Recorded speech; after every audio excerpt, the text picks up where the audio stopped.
Now, there's a great deal of confusion that among students of the Bible over the idea of covenant. We have a problem with three things. In fact, we have a problem with these three things in a lot of Bible study. The three things are language, culture, and dogma. Language is a problem because, anytime you translate from one language to another, there's always the possibility of losing nuances. There are slangy things in English that it used to be that a friend of mine in Paris who used to translate stuff for other religious organizations would write me every once in a while or call me and ask me, how do you deal with this English phrase? I mean, what does this mean? He would see a phrase and he'd say, I don't understand it. And the man was really quite fluent. He spoke French about like Maurice de Chevalier. He spoke English about like Maurice de Chevalier did, and a very charming gentleman. But when you start trying to get nuances from one language to another, that's not at all easy to do. And so consequently, little nuances are lost.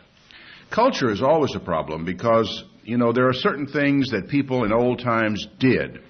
There were types of relationships in society that differed in ways that are completely lost to us.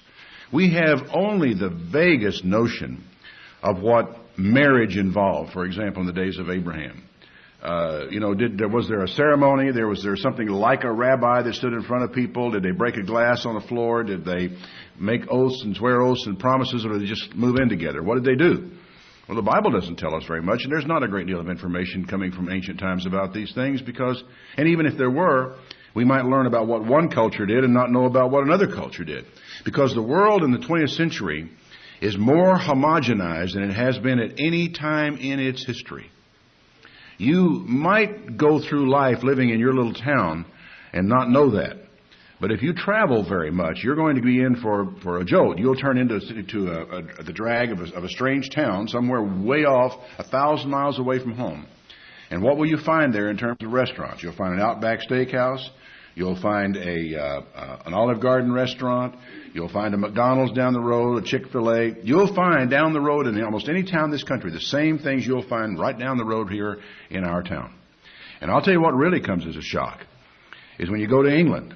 You fly in there, you catch the train from Gatwick Airport into London, you get off the train, walk into Victoria Station, this ancient, old railway station, and what do you find but a Burger King? You go into Piccadilly Circus or these places around England that you've heard of all your life. What do you find but McDonald's? And so on it goes with all these things. I don't know if you'll find some of the American restaurants there yet. But as time goes on, the world is becoming increasingly homogenized. Speech patterns, which used to be remarkably different, are beginning to fade because the world is this way.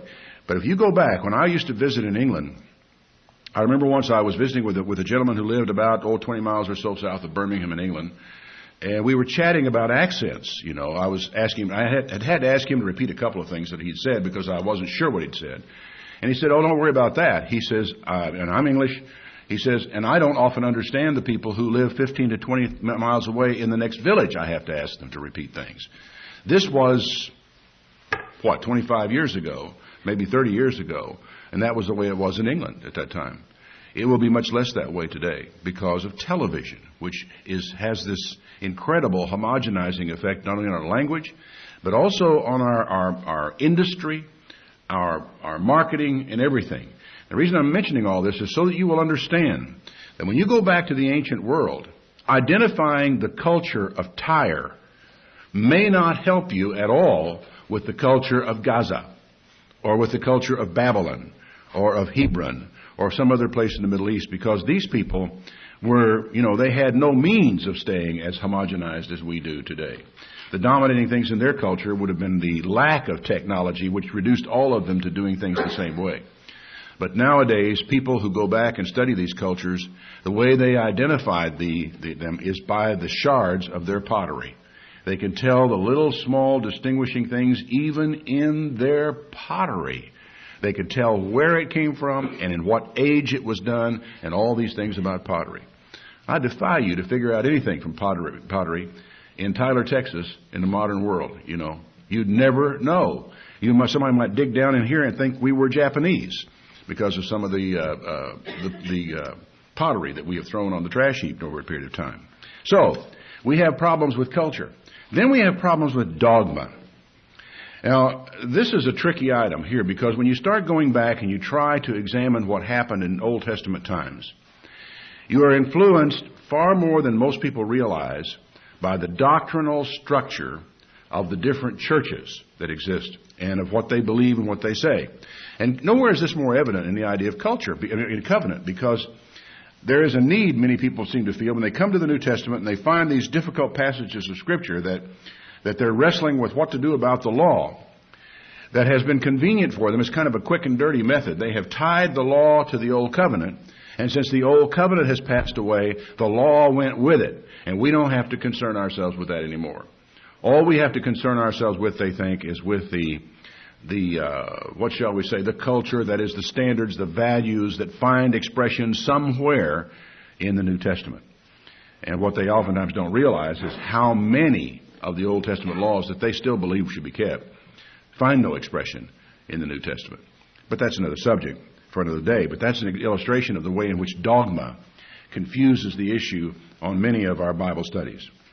It goes without saying, then, that the ancient Hebrew culture was profoundly different from ours, and the meaning of words is more than a language problem, it's a cultural problem as well. I've already discussed Christian dogma, so we can go on beyond that. To solve the problems we have and to find clarity, we have to solve these problems to find clarity on the issue of many things that we want to study in the Bible.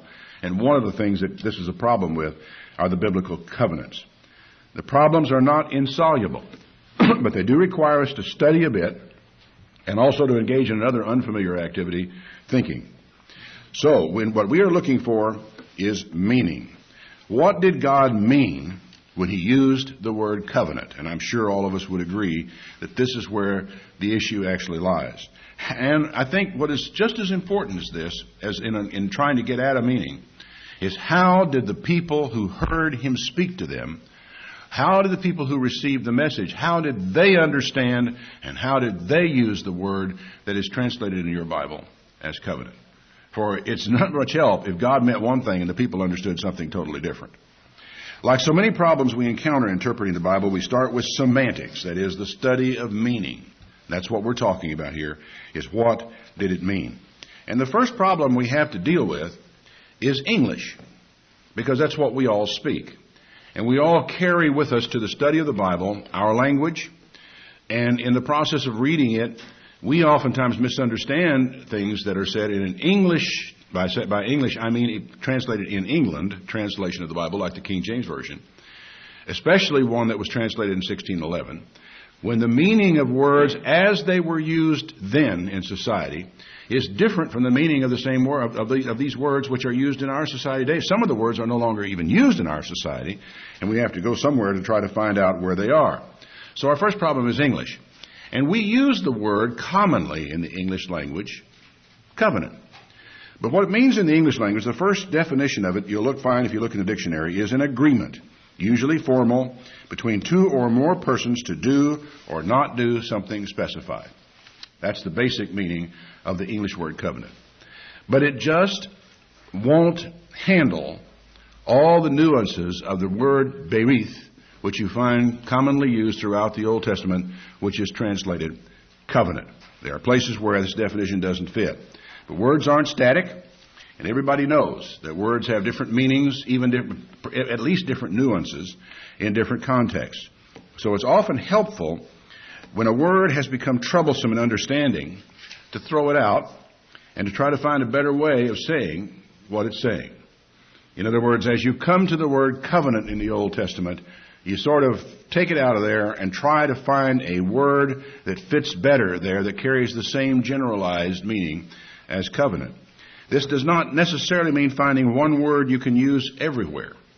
I mean, it's tempting. You get your concordance out and you start looking all the way through. You try to find the one word that you can translate everywhere in the place of this word. But life isn't that simple. It's not a word we're looking for. It's understanding that we're looking for. Now, with that in mind, let's take a look at the Bible study, do a little Bible study on this topic. The first scripture I want to take you to is Genesis 6 and verse 17. Now, the passage in question is very familiar to us all. God speaks to Noah and says, I'm fed up with man. I'm going to destroy him. And he considers that maybe he'd like to save Noah and his family alive, so he instructs him to build an ark. And he's going to put animals on it, 2 by 2, 7 by 7, so that all the animal species are protected and saved.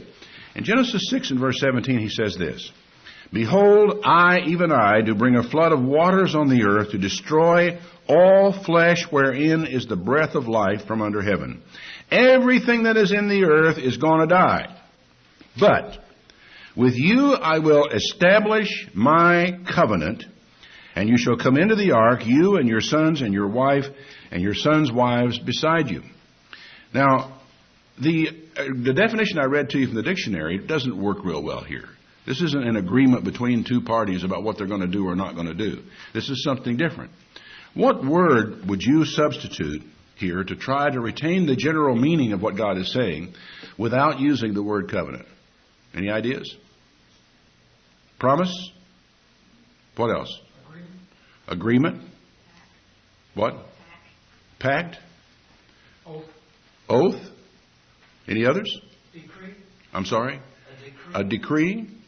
How do they fit? Behold, I will establish my decree, and you shall come into the ark. That works, I guess. I will establish my promise, and you shall come into the ark. I will establish my pact, and you will come into the ark. Right? These kind of convey an idea of something. One word that none of you used here that I find is interesting, and just to point out something, a lot of times the meaning of a word changes by the verb that applies to it. If you notice the word establish here, this is different from a word you're going to find later about covenant. Later on, you'll find God says, I will make a covenant, or I have made a covenant, or I make a covenant. And in that situation, the word for make is a Hebrew word for cut.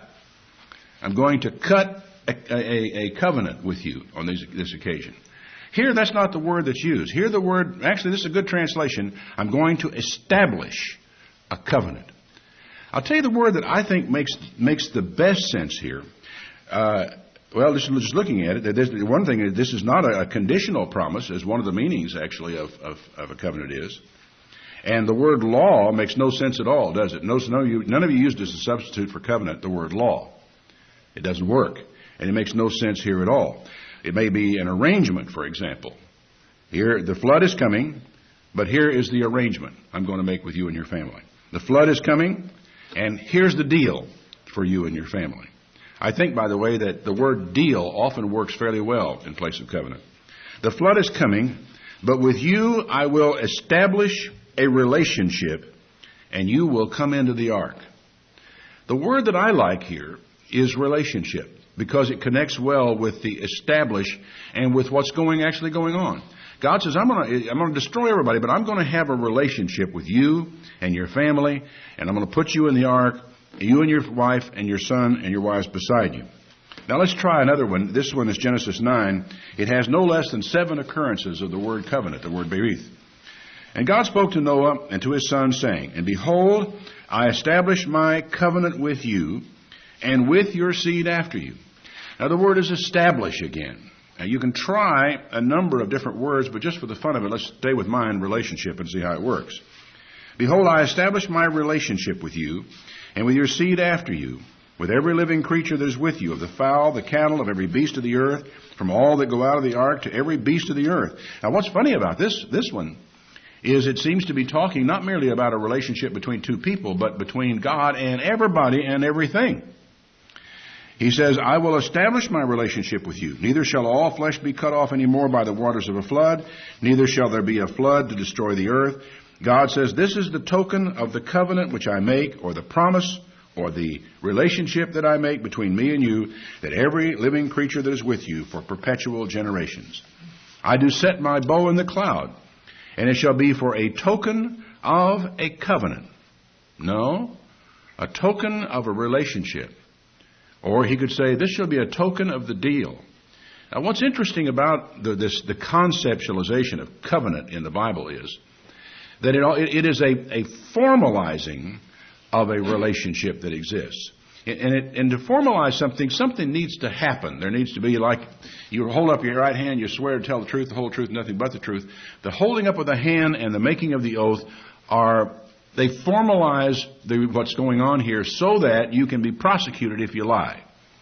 Without the formalization of what's going on here, without the agreement, as it were, because when you hold up your right hand and you swear, or if you don't hold up your right hand and you swear, you actually are committed to the law. You say, yeah, fine, I'm going along with the law in this case, that what I'm going to tell you is the truth, and under the understanding, if I'm not telling you the truth, I'm probably going to go to jail for what I'm doing here.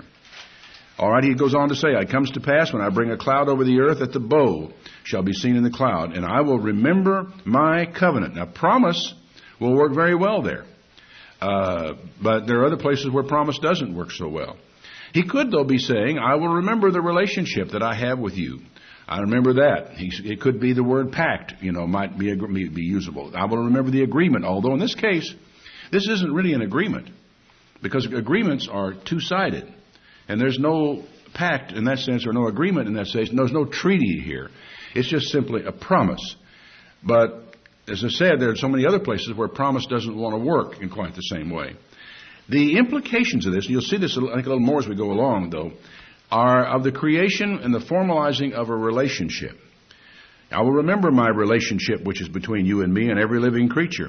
And the water shall no more become a flood to destroy all flesh, and the bow shall be in the cloud. I'll look at it, and I will remember the everlasting relationship between God and every promise of all flesh that is upon the earth. It could also be the everlasting promise. And God said to Noah, this is the token of the covenant that I have established between me and all flesh.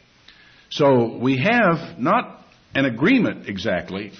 We have a promise, but we also have an arrangement, if you will, which is another word which kind of fits in this. This is the token of the arrangement I now have, or the disposition that I now have. That's another word you should kind of put into your vocabulary in this area, because it is one word that works in some context. It is the disposition that I have made of things. This is the way it's going to work. This is the description of what's going to happen. Now, we worked with promise. We worked with relationship. The word deal kind of works in here. Sometimes the meaning of a verb, I've already said, is influenced by the operative verb with it.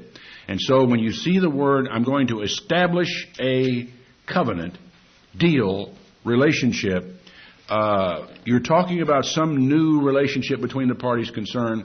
In this case, it's a relationship which prohibits, doesn't allow for the destruction of the earth by water again. I like the word relationship here. It is a formalized relationship, formalized with a token. In many ways, the word covenant in the Old Testament involves a confirmed relationship. Now, if you turn back with me to the 15th chapter of Genesis, this entire chapter is highly relevant because this is the covenant that we often look back to as Christians even, the covenant that God made with Abraham. In the 15th chapter of Genesis, after these things, the word of the Lord came to Abraham in a vision, saying, Fear not, Abraham, I am your shield and your exceeding great reward. Now, what follows seems almost like a digression. Abraham knows that God is promising these things. He's already talked with God. But God says, I am your shield, your exceeding great reward. And Abraham said, Lord God, what will you give me, seeing I go childless, and the steward of my house is Eliezer of Damascus? The implication of this was that if he died, had no children, that the steward of his house would wind up with all of Abraham's property. And Abraham said, behold, to me you have given no seed, and somebody has been born in my house. What he means, your children are born in your house. But the expression, someone born in my house, is talking about a servant who was born in his own household, reared in his own household, and therefore had a relationship with Abraham. Behold, the word of the Lord came to him, saying, No, he will not be your heir. He that shall come out of your own bowels shall be your heir. And he brought him forth abroad, and he says, I want you to look toward heaven. See all those stars up there? Go ahead. Count them, if you can. This is what your seed is going to be like. And Abraham believed in the Lord, and he counted it to him for righteousness. The simple, I believe you. I trust you. I'll put my confidence in this, was accounted to Abraham as righteousness. And he said to him, I am the Lord that brought you out of Ur of the Chaldees to give you this land to inherit it. And he said, Lord God, how I mean, I know you've told me this. I believe you. How shall I know that I shall inherit it? And he said to him, take a heifer of 3 years old, a she-goat of 3 years, a ram of 3 years, a turtle dove, and a young pigeon. This particular set. He took all these, and he divided them in the midst. Each one of these animals was split, except for the birds. He divided them right down the middle, and he laid one half of the animal on one side, and the other half of the animal on the other side. Now, there is not one word in the Bible to tell you why he did that. And nothing to explain it, nothing to give you much of a clue, except that here we are going to come to the first use in the Bible of the expression to cut a covenant. That, generally speaking, covenants were confirmed with blood. Something or somebody had to be cut to make a covenant. And this is what's going on in this particular case. These animals are split and divided apart. And when the fowls came upon the carcasses, Abraham drove them away. They're out there in the sun. And when the sun was going down, a deep sleep fell on Abram, and lo, a horror of great darkness fell upon him. And God said to Abram, know of a surety that your seed shall be a stranger in a land that is not theirs.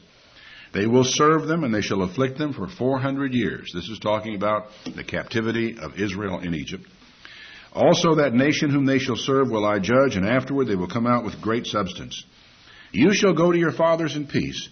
You shall be buried in a good old age. But in the 4th generation they'll come back here, for the iniquity of the Amorites is not yet full. Strange expression. What he seems to be saying is the Israelites are going to go into captivity.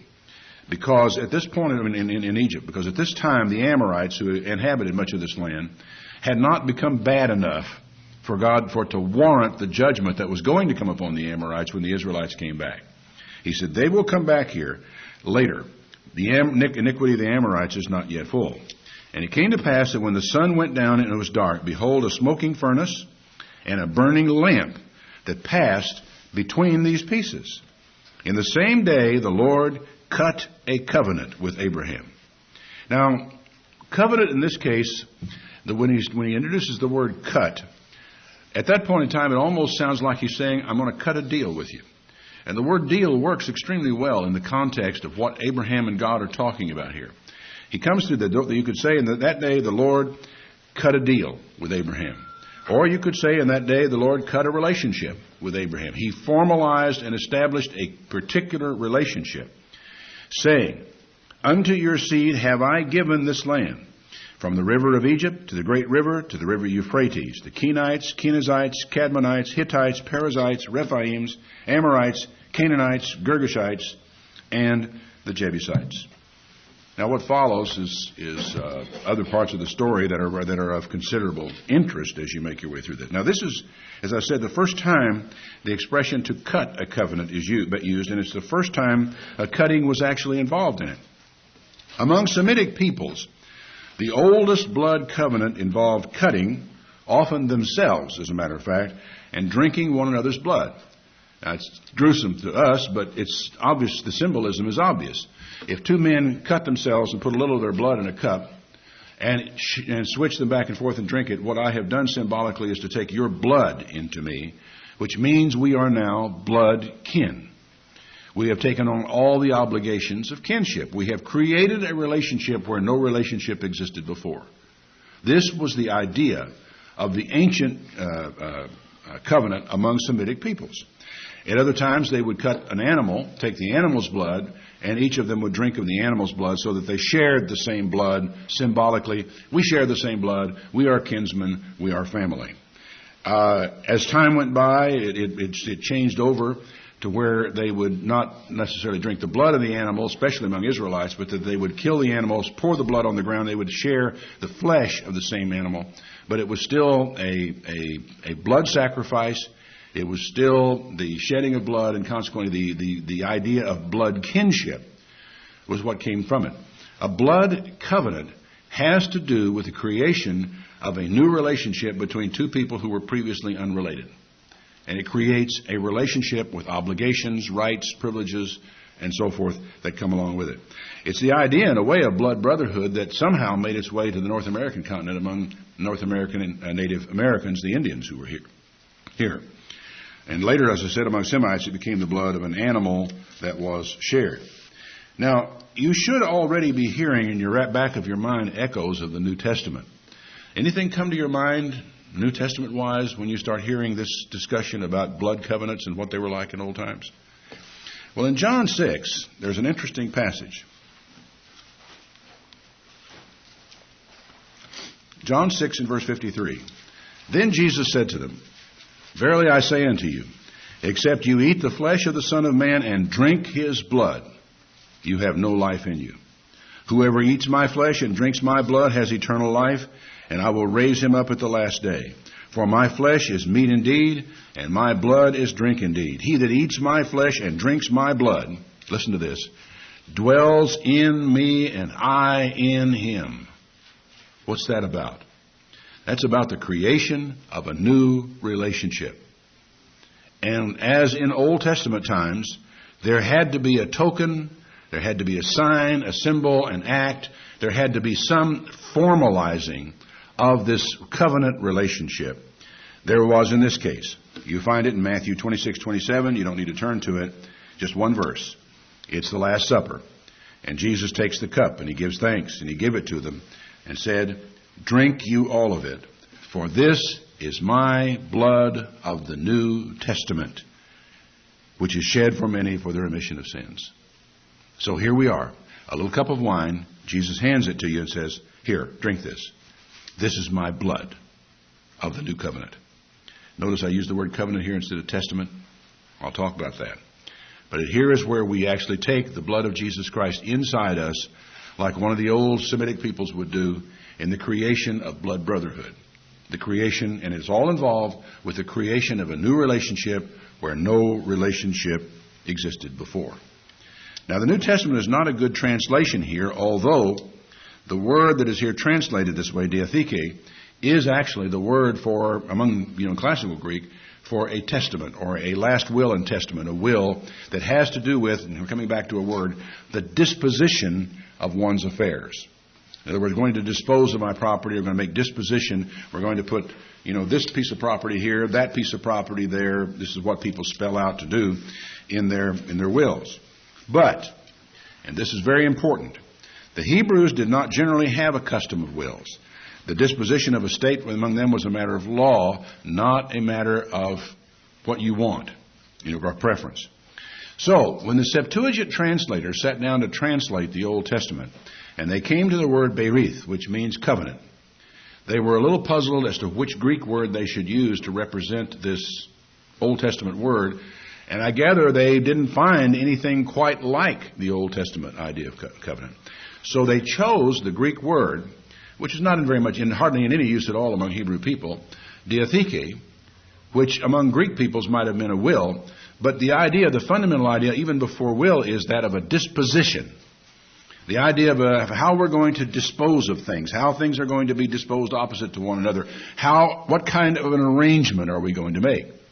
So throughout the Old Testament, whenever they came to the word covenant, they put in Greek they put the word diatheke in there, which meant testament to a Greek, but to a Hebrew, it's the word that they came to associate in Greek with the Old Testament word covenant.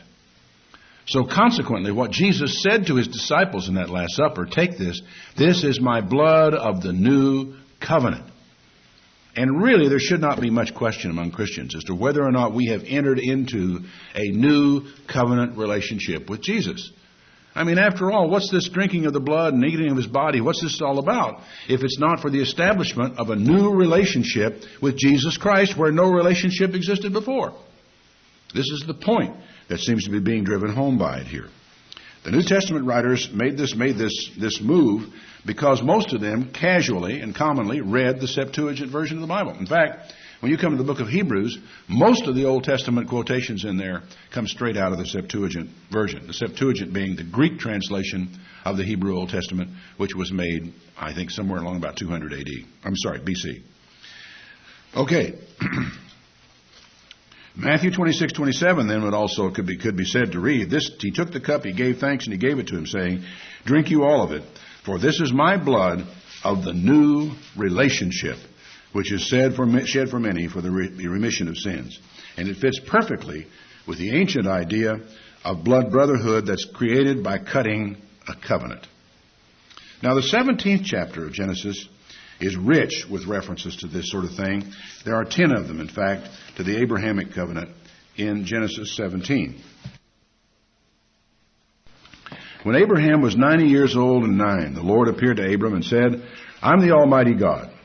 Walk before me and be perfect, and I'll make my covenant between me and you, and I'll multiply you exceedingly. What do we say here? The word, once again, is to cut a covenant. I'll cut a deal between you and me. But candidly, I really think the idea, while it may not be perfect, fits better that God says, I am the Almighty God. You walk before me and be perfect, and I'll create a relationship between me and you and me, and I'll multiply you exceedingly. Abraham fell on his face, and God talked with him, saying, As for me, behold, my relationship is with you, and you're going to be a father of many nations. Neither shall your name anymore be called Abram, but you shall be called Abraham, for a father of many nations have I made you. I'm going to make you exceeding fruitful. I'm going to make nations come out of you, and kings shall come out of you. Now, in his own case, he didn't have that many kids. But boy, when we get down to Jacob, Jacob was a very busy man with 12 sons, and then with all the children that were going to follow that would indeed be like the sands of the sea. I will establish my relationship between you and me and your seed after you in their generations for an everlasting relationship. It's going to be something that goes on from now on. To be a God to you and to your seed after you. What's the relationship? I'm going to be your God, and you're going to be my people. And I will give to you and to your seed after you the land whereupon you are a stranger, all the land of Canaan for an everlasting possession, and I will be their God. And God said to Abraham, You shall guard my covenant, therefore. The word is translated keep in the King James Version. I don't know how it's translated in the NIV or others, but I looked it up. And the first meaning of this in Hebrew is to guard. It's to actually, and it has a lot more to do, more than just kind of holding on to it.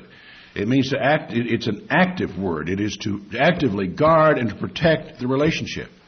Now, this is not a hard concept to understand.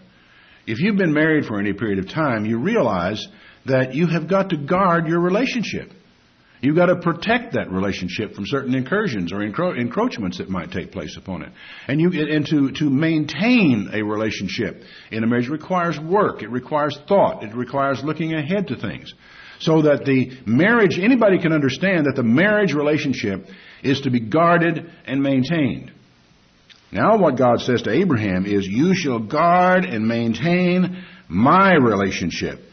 Therefore, you and your seed after you and all your generations. You let the relationship deteriorate, and bad things are going to ensue from it. You let the relationship deteriorate in a marriage, and a lot of bad stuff is going to ensue as a result of it. This is my covenant, he says, my relationship which you shall keep, you shall guard between you and me and your seed after you. Every man child among you shall be circumcised. You shall circumcise the flesh of your foreskin. It shall be a token of a covenant between me and you. He that is 8 days old shall be circumcised among you, every man in your generations that is born in your house or bought with the money of a stranger, even though they're not of your family. I mean, what was being created around Abraham was his family and an extended family or community, as it were, all of whom are going to be in the relationship with God, and therefore they were going to be circumcised. He that is born in your house, he that is bought with your money, has to be circumcised. And my covenant, my relationship, shall be in your flesh for an everlasting covenant. And the uncircumcised man-child, whose flesh of his foreskin is not circumcised, that soul shall be cut off from his people. He has broken my relationship. And God said to Abraham, As for Sarah your wife, you'll not call her Sarai anymore. Sarah shall be her name. I will bless her. I'll give you a son of her. Yea, I will bless her, and she shall be a mother of all nations. Abraham fell on his face, and he laughed, and he said in his heart, I'm going to have a kid when I'm 100 years old? And shall Sarah, that is 90 years old, bear? And Abraham said to God, I wish Ishmael could live before you. I just didn't want to have to face the possibility of having another little rug rat in the house, I guess. Or didn't want it. I didn't believe it could happen. He said, I really wish Ishmael could do it. And God said, Sarah, your wife, shall bear you a son indeed, and you shall call his name Isaac, because he laughed. And I will establish my covenant with him. Notice, I will establish a relationship with Isaac, and with an everlasting relationship, and with his seed after him. As for Ishmael, I've heard you. Behold, I have blessed him, and I will make him fruitful. I'll multiply him. He'll have 12 princes. I'm going to make him a great nation. But my relationship I will establish with Isaac, that Sarah shall bear to you this year at the set time next year. And he left off talking with him, and God went up from Abraham. Now, when you understand what's going on in here, that God rejected the ongoing relationship with Ishmael. Now, he didn't reject Ishmael as a people. He's going to bless them. He wanted that. But the relationship he was talking about, the relationship with Abraham and his seed, was not to continue through him. That's not where that relationship was going to be. And so, somehow or other, almost lost my place in my notes. This is why, when you understand this little thing here, this is why circumcision was not required of the Gentiles when we come to the New Testament church. Remember the big issue that came up and was discussed in the 15th chapter of Acts as to whether or not Gentiles would have to be circumcised? Well, they went down, they discussed it, and they all decided no, they didn't have to. The reason why is that the Gentiles were not a part of the family, even the extended family of Abraham in the flesh. And therefore, the circumcision, which was the token in the flesh of that relationship, was not expected of them. Note the words of verse 13. And my covenant shall be in your flesh for an everlasting relationship. Now, it's my impression that in the early Christian church, Jewish Christians continued to circumcise their children, while Gentile Christians did not. And this is, I think, if you can understand this and walk your way back through the 15th chapter of Acts, I think you will begin to understand why the decision came down the way it was. I think you can easily understand, though, having read what we just read about Abraham, how that everyone who's going to have a relationship with God should be circumcised, wouldn't you? I mean, it's not an unreasonable assumption to make. And so when it came right down to it, the apostles had to get together and had to deal with this question. And in the end, they concluded, no, these people are not a part of the physical descendants of Abraham, and therefore there is no reason why these people should be circumcised. And because that's a physical part of the covenant and of the relationship with God. Now, there is more in the Old Testament about this, but I think that this gives you an interesting insight into the way in which the word was used and what it is that God was doing with the idea of covenant. That He is creating new relationships, so that then, and new ongoing relationships with families of people and with individuals, so that these relationships would carry on, that certain things would be carried out. Now, Genesis 21 has really an entirely different use of this, quite different use of the word covenant. In Genesis 21, the Lord visited Sarah as He'd said, and the Lord did to Sarah as He'd spoken. She conceived, bare Abraham a son in his old age, at the time of which God had spoken to him. And Abraham called the name of the son that was born to him, whom Sarah bore, Isaac. He circumcised his son Isaac, being 8 days old, like he'd been commanded to do. And Sarah in verse 6 says, God has made me to laugh, so that all will hear me will laugh with me. And that goes all the way back to Sarah laughing the first time she heard God promise this boy. Abraham laughing when God promised him. Nobody would believe it. They all thought it was the funniest thing they ever heard. And God says, fine, let's call him laughter, or however you would say that in Hebrew. She said, I've borne him. Who should have ever thought that I would have given children suck? I have borne him a son in his own age. And in the process of time, the separation had to take place between Ishmael and Isaac, between Sarah and Hagar. And coming down to verse 22, it came to pass at that time that Abimelech and Phicol, the chief captain of the host, spoke to Abraham, saying, we can obviously see that God is with you in everything you do. Now, therefore, swear unto us here by God that you will not deal falsely with me, nor with my son, nor my son's son, but according to the kindness that I have done to you, you shall do to me in the land wherein you have sojourned. And Abraham said, I'll give you my word. I'll swear. And Abraham, though, at this point in time, reproved Abimelech. He said, I'll swear to that, but there's something you and I have got to settle between us at this time. There is a well of water which Abimelech's servants had violently taken away from Abraham's men. And Abimelech said, I don't know who did it. It was not my doing. I didn't tell him to do it. I wasn't behind it at all. In fact, neither did you tell me, neither had I heard of it until this day. You know, you can almost hear the argument beginning to build, or the tension beginning to build between them. He says, look, I want you to promise me that you'll do this concerning me and my sons. I don't want war between our houses. Abraham says, you got a deal. However, there is this well that your servants, taken away from us. And he says, this is the first time I have heard a word about it. I ever heard about it from you. I didn't hear about it from anybody else. And Abraham took sheep and oxen, and he gave them to Abimelech, and both of them cut a covenant. Now here we have a different use. It really is not entirely different in use. They are defining the relationship that's going to exist between them in the years to come over certain issues.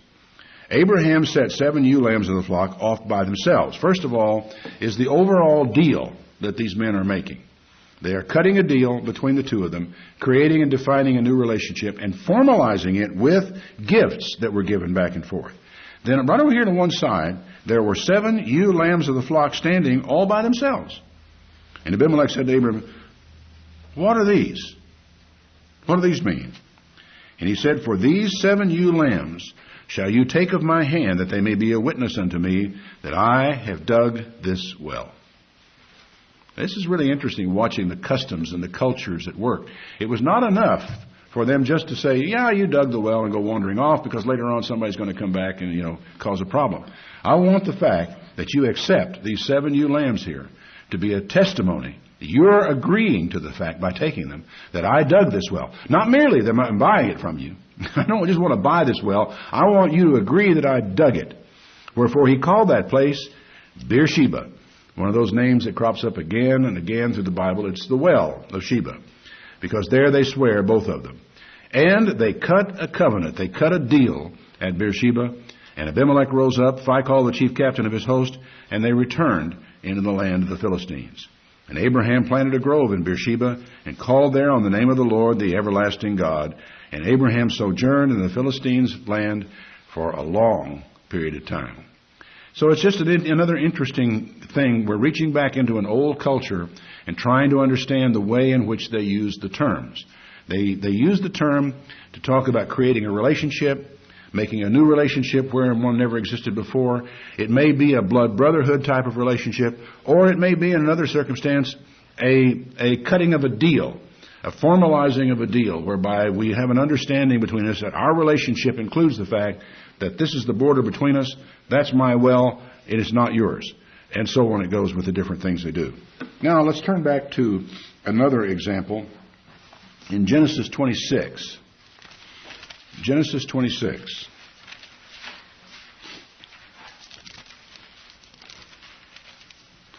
It's wells again. There was a famine in the land. By the way, just in passing, I heard someone years ago speculate that the land of Palestine back in these, in the ancient times, was a verdant plain with lots of rain and lots of trees and all well watered and everything else. If you read the Old Testament, you know better than that. There's far too much concern about wells. I mean, these people fight over wells. They dig wells. They're looking for wells. Wells are a big deal among these people. I think you'll find the climate in Palestine in the time of Abraham was not a lot different from what it is right now today, where water is crucial to anything you want to do. There was a famine in the land beside the first famine that was in the days of Abraham. And Isaac went to Abimelech, king of the Philistines, unto Gerar. And the Lord appeared to him and said, don't go down into Egypt. You stay in the land that I'll tell you of. You sojourn in this land. Well, the story goes on at some length. His relationship with God is reconfirmed in that part of the covenant. And later on in verse 26 of this chapter, Abimelech went down to him from Gerar to Ahuzah, one of his friends, and Phicol, chief captain of his army. He was there before. He must be getting to be a rather old man by now. But Phicol is there. And he says, in verse 25 it says that Isaac had built an altar, called on the name of the Lord, pitched his tent, and his servants dug a well. Then Abimelech went down to him from Gerar with Phicol. And Isaac said to him, why are you coming to me, seeing you hate me and have sent me away? Now, what has happened up until this time is that Isaac's family was getting a whole lot bigger than Abimelech's. In fact, they were beginning to be very worrisome because there were so many of them and they were much stronger. And so Abimelech is wanting them to get away. He goes away, he digs a well, and they fight about that well. He goes away a little further, and he digs a well, and they fight about that well. And then finally he gets way out, and he digs one, and everybody leaves him alone, and so he says, okay, fine, I'll settle down this place. That's what's behind this thing of saying, why are you coming to me now, seeing you hate me and have sent me away? And they said this, we saw certainly that the Lord was with you, and we said, let there be an oath between us, even between us and you, and let's cut a deal with you. Let's create a relationship here, that you will do us no hurt, as we have not touched you, and as we have done unto you nothing but good, and have sent you away in peace, and you are now blessed of the Lord. Well, now, I know for Isaac that was probably kind of a tough pill to swallow, because of all the headaches and the aggravation that are discussed in the earlier parts of this chapter. But he takes it in the vein. They just said, look, we want a peaceful relationship to exist between us. Let's cut a deal on this, or let's create a relationship. And you know, in a sense, this is the sort of thing that whenever you think of a treaty between nations, when you create a treaty between nations, you cut a deal, as it were. But what you are doing is you are creating a new relationship between ourselves in Taiwan, ourselves in China, ourselves in France, ourselves in England, and ourselves, let's say, in Latin America, with the treaty the trade treaty we made with Mexico and other nations, so that we can trade more freely. It redefines the relationships that exist between two countries. You do this with a treaty. You could call it a covenant. It defines a new relationship in that sense. He made them a feast, and they ate and drank, and they rose up betimes in the morning, and they swore to one another. Now, what is often involved in the establishment of these new relationships are oaths, gifts, cuttings, sacrifices, some token, some formalization of the relationship has to be made in order for it to be considered official. And so in this case, they swore an oath after they had a meal, which was probably some form of sacrificial meal. And finally, for this Bible study, turn back to Genesis chapter 31.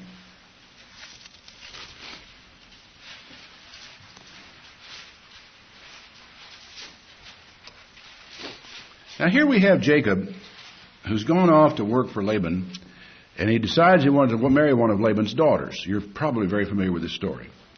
And Laban makes him work 7 years for this girl.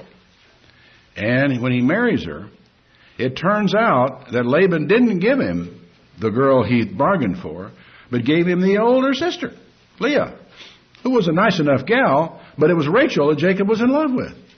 And he says, oh, well, look, and when he goes to Laban and says, look, this isn't going to work, Laban says, look at it this way. That's our custom over here. Remember what I said earlier about cultures? Their cultures aren't the same from one place. Our culture says, no, you got to marry this older daughter off first. He didn't want to get stuck with her forever. So he said, you got to marry the older daughter first. Work for me another 7 years, and I'll give you Rachel. So, even though he played falsely with Jacob, Jacob worked another 7 years, married Rachel. And when all this is said and done, Jacob, working with Laban, had gotten himself to where he was filthy, nasty, rich. He had more stuff than Laban had. And if the time finally came when he decided it was time for him to go home.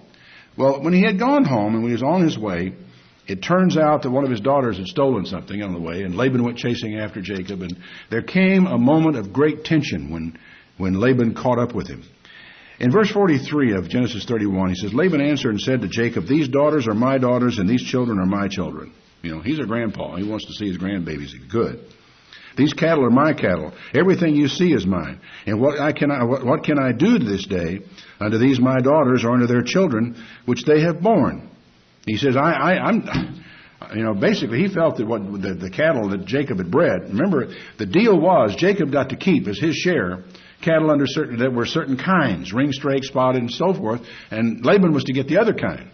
And Jacob probably wasn't entirely honest with him in the way he handled the cattle. I don't have any doubt that Laban got richer too. But at the same time, it seemed like every time you turn around, the cattle being born were the right color, shape, and what have you, for them to go to Jacob instead of to Laban. And Laban looks around and he says, those are my cows. You do understand that. And these are my daughters, and those are my grandchildren that I see here. He says, however, I'm not going to do anything about that. He says, you come with me and let's cut a deal. Let's define our relationship, you and I. Let it be for a witness between us. And Jacob took a stone and set it up for a pillar. And he said to his brethren, gather stones. They took stones and made a heap. And they did sit on those stones, on that heap of stones, and they ate a sacrificial meal together. They made a covenant and made a deal. Jacob called it Galit. Laban called it Jigar Sahuda, or however you pronounce that.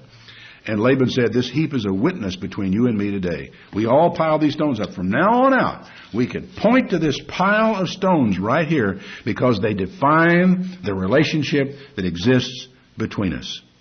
It's pretty simple. And he said at that point, if you shall afflict my daughters, or if you take other wives beside my daughters, no man is with us. God's a witness. Nobody's going to protect you if you do that. God is a witness between me and you. And Laban said to Jacob, behold this heap, look at this pillar I have cast. It's a witness. It's a witness that I will not pass over this heap to you, and you will not pass over this heap and this pillar to me for harm. In other words, if we cross this, it's going to be in peace. It's not going to be for harm. And right there, they cut a deal. A deal which defined the relationship that was to exist between them, even to the point of a geographical location that they would not pass with any view to doing harm to the other person.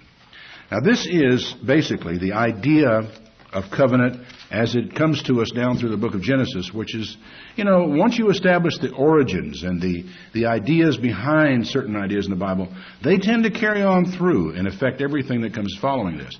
And so on another occasion, I'd like to talk to you about the covenant and the much more important in a way, but not, I wouldn't say more important, much more crucial to understanding certain things, the one that we call the Old Covenant.